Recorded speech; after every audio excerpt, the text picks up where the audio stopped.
Halo teman-teman, ketemu lagi di channel BEduka. Di video kali ini kita akan membahas soal-soal tes CPNS TIU.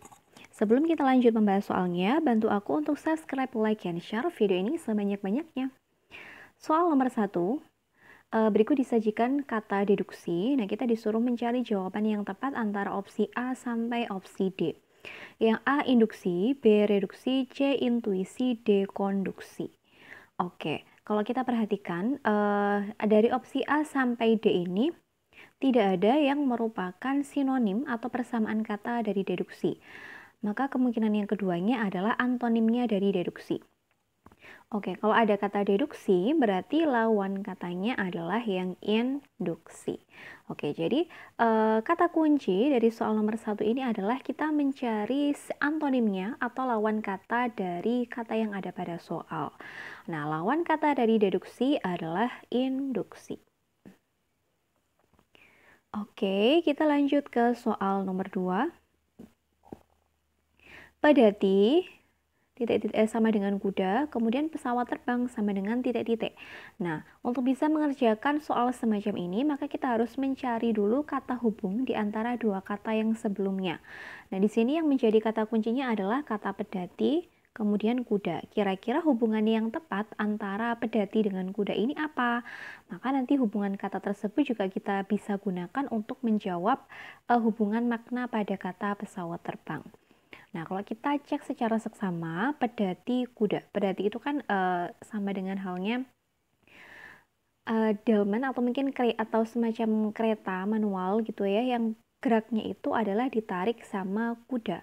Berarti pedati ini yang menggerakkan adalah kuda. Maka kita bisa mencari jawaban yang cocok untuk kata pesawat terbang dengan menggunakan kata kunci yang sama. Nah, pedati digerakkan oleh kuda. Maka pesawat terbang itu yang menggerakkan adalah baling-balingnya. Jadi yang menjadikan pesawat itu bisa bergerak terbang ke atas itu karena adanya perputaran pada baling-balingnya. Maka jawaban yang tepat untuk menjawab soal ini adalah yang B. Ya, karena meskipun pesawat terbang ini dia memiliki sayap, tetapi sayapnya ini kan hanya sebagai penyeimbangnya saja. Sedangkan yang berperan untuk menggerakkan pesawatnya itu sendiri adalah pada bagian baling-balingnya. Bukan juga pramugarinya maupun pilotnya. Kalau pramugari itu tahu sendiri ya seperti apa tugasnya. Kemudian kalau pilotnya itu kan yang mengendalikan. Tapi tanpa adanya baling-baling ini, tentu pesawatnya ini tidak akan bisa terbang. Kalau pilotnya ini kan mengendalikan gerakannya dari si pesawat terbangnya ini. Oke, kita lanjut ke soal nomor 3. Ini adalah soal deret di mana kita diminta untuk menghitung angka 1 sampai dengan angka 29. Jadi 1 ditambah 2, tambah 3, tambah 4, tambah 5, dan seterusnya sampai terakhir ditambah 29. Itu hasilnya berapa? Nah, kalau ketika kita mengerjakan soal-soal tes CPNS itu kan tentu waktunya terbatas. Kalau kita mengerjakan secara manual, menambahkan satu persatu, 1 tambah 2 sama dengan 3, tambah 3 sama dengan 6, tambah 4 sama dengan 10, tambah 5 sama dengan 15, dan seterusnya sampai 29, tentu itu akan memakan waktu yang banyak. Nah, oleh karena itu tentu ada trik untuk mengerjakan soal-soal semacam ini. Nah, lalu gimana cara mengerjakan soal-soal deret seperti ini yang angkanya itu dijumlahkan? Caranya adalah N per 2 dikalikan dengan N ditambah 1. N itu apa? N adalah banyaknya data. Nah, data dari 1 sampai 29, nah ini kan tidak ada yang loncat-loncat ya, melainkan datanya itu urut 1, 2, 3, 4, 5, dan seterusnya. Sampai 29 tidak ada data yang loncat-loncat, sehingga jumlah dari data yang ada pada soal adalah 29. Sehingga 29 dibagi 2, kemudian dikalikan dengan N plus 1 atau banyaknya data, 29 ditambah dengan 1 itu sama dengan 30. Sehingga 29 per 2 dikali dengan 30. Nah, untuk memudahkan perhitungan, kita tidak perlu membagi 29-nya dengan 2 dulu ya, melainkan 30-nya ini bisa kita coret dengan 2-nya. Hasilnya adalah 15. Sehingga 29 dikali dengan 15 hasilnya adalah 435. Sehingga 1 tambah 2 tambah 3 tambah 4 tambah 5 dan seterusnya terakhir ditambah dengan 29, totalnya adalah 435.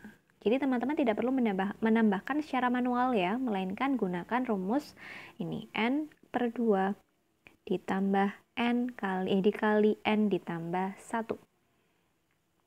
Oke, sekarang kita lanjut ya ke soal nomor 4. Ini masih seputar hitung matematika. Soalnya adalah 7,5 dibagi 2,5 dikurangi dengan 2/4 dikali dengan 3/4.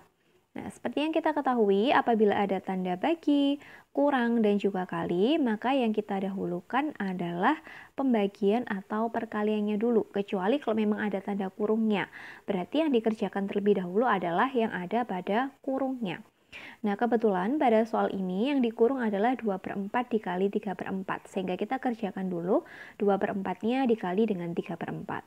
Kemudian mana lagi? Nah, berarti yang tersisa kan tinggal tanda bagi sama tanda kurang ya. Maka yang kita dahulukan adalah tanda pembagiannya, yakni 7,5 dibagi dengan 2,5, baru nanti hasilnya dikurangi dengan 2/4 dari 2/4 dikali dengan 3/4.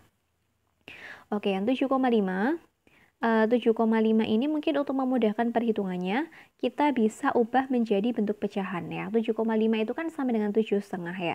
Dimana 7,5 ini merupakan hasil dari pembagian 15/2. Kemudian kalau 2,5 atau 2,5 itu merupakan hasil dari pembagian 5 dibagi 2.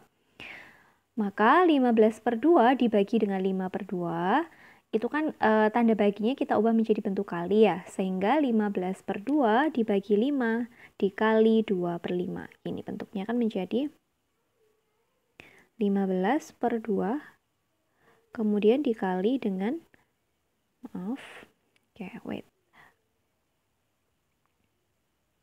dikali dengan 2/5.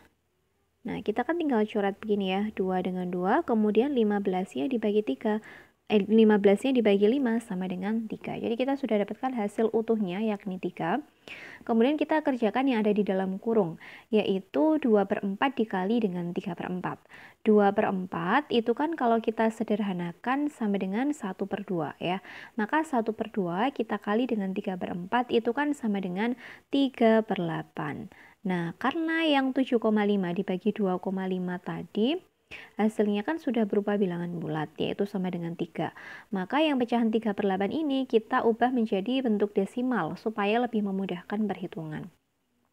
3/8 itu kan hasilnya 0,375, atau kalau kita tidak mau menghitung, kita kan bisa menggunakan perkiraan, yaitu 3/6. 3/6 itu kan sama dengan 1/2 ya, atau 0,5. Jadi kalau 3/8 otomatis hasilnya itu di bawahnya 0,5 atau kurang dari 0,5. Sehingga 3 dikurangi 3/8 itu hasilnya adalah 2, sekian, atau tentunya hasilnya kurang dari 3. Nah, kalau kita perhatikan opsi jawaban dari A sampai D yang hasilnya itu lebih dari 2 dan kurang dari 3 itu hanyalah opsi yang D. Jadi tanpa kita menghitung secara detail berapakah angkanya, kita bisa memprediksi jawaban yang tepat itu yang mana ya. Jadi kita tidak perlu mencari jawabannya, menghitung jawabannya secara detail, tapi kita cukup mengira-ira di antara opsi jawaban tersebut yang masuk akal itu yang mana. Oke, untuk yang ini, yang atas ini tadi, kalau memang teman-teman tidak mau mengubahnya menjadi bentuk pecahan, kan 7,5 dibagi 2,5 ini kan merupakan pembagian yang masih sangat gampang ya. Dimana 2,5 kali 3 itu kan sama dengan 7,5. Maka 7,5 dibagi 2,5 hasilnya adalah 3. Jadi tanpa kita menggunakan cara yang seperti ini, kita bisa langsung menentukan hasilnya, bahwa 7,5 dibagi 2,5 itu sama dengan 3, supaya lebih mempersingkat waktu lagi. Tapi ini kenapa aku jabarkan ya, supaya teman-teman juga lebih gampang memahami proses pengerjaannya. Oke, jadi soal nomor 4 ini hasilnya adalah 2,625 atau opsi yang D. Kita lanjut ke soal yang terakhir atau soal nomor 5. Semua karyawan harus hadir dalam rapat rutin. Di sini premis yang pertama adalah semua. Kemudian Premis yang kedua, sementara office boy adalah karyawan. Maka kesimpulan yang tepat dari kedua premis ini adalah, oke, pernyataan yang pertama atau premis yang pertama itu adalah menggunakan kata semua. Sedangkan di premis yang kedua menggunakan kata sementara. Maka bisa dipastikan bahwa kesimpulannya itu menggunakan kata sementara atau sebagian atau ada. Intinya yang tidak menunjukkan kata semua, ya. Ini sudah pernah aku bahas di video-video yang sebelumnya. Apabila kita menemukan dua premis atau lebih, di mana salah satu premisnya itu mengandung kata sementara atau sebagian, atau beberapa, atau ada, maka nanti kesimpulannya tidak mungkin menggunakan kata yang semua, ya. Oleh karena itu, kita bisa langsung mengeliminasi jawaban yang A dan juga jawaban yang D.